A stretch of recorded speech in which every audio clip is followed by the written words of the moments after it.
کیا آپ نہیں چاہتے کہ ہندوستان سیکولر رہے؟ یہ سوال سپریم کورٹ نے ایک وکیل سے پوچھا۔ دراصل پیر کے روز آئین کی تمہید سے سوشلزم اور سیکولرزم لفظ ہٹانے کا مطالبہ کرنے والی عرضی پر سماعت ہوئی۔ اس سماعت کے دوران جسٹس سنجیو کھنہ نے ایڈوکیٹ وشنو شنکر جین سے پوچھا کہ کیا آپ نہیں چاہتے ہیں کہ ہندوستان سیکولر رہے؟ ان الفاظ کو ہٹانے کے لیے داخل عرضی میں کہا گیا ہے کہ آئین کی تمہید میں ان الفاظ کو جوڑنا پارلیمنٹ کو آرٹیکل 368 کے تحت ملی آئین کی ترمیم سے متعلق طاقت سے پرے ہے۔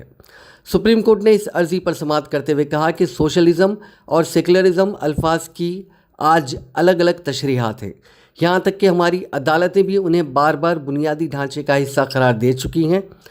جسٹس سنجیو کھنہ نے کہا کہ سماجوادی کا مطلب یہ بھی ہو سکتا ہے کہ سبھی کے لیے مناسب مواقع ہونے چاہئیں۔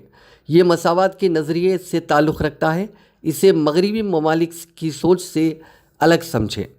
سپریم کورٹ کا کہنا ہے کہ سوشلزم لفظ کچھ الگ معنی بھی ہو سکتے ہیں، سیکولرزم لفظ کے ساتھ بھی ایسا ہی ہے۔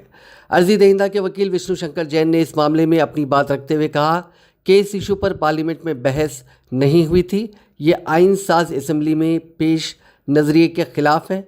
اس سماعت کے دوران عرضی دہندہ سبرامنیم سوامی نے کہا کہ آئین کی تمہید میں جو تبدیلی ہوئی وہ حقیقی آئین کے جذبے کے خلاف تھی۔ سوامی نے عدالت سے گزارش کی کہ وہ اپنی دلیل تفصیل سے رکھنا چاہتے ہیں۔ سپریم کورٹ نے اس معاملے میں نوٹس جاری کرنے سے انکار کرتے ہوئے کہا کہ ہم 18 نومبر سے شروع ہونے والے ہفتے میں سماعت کریں گے۔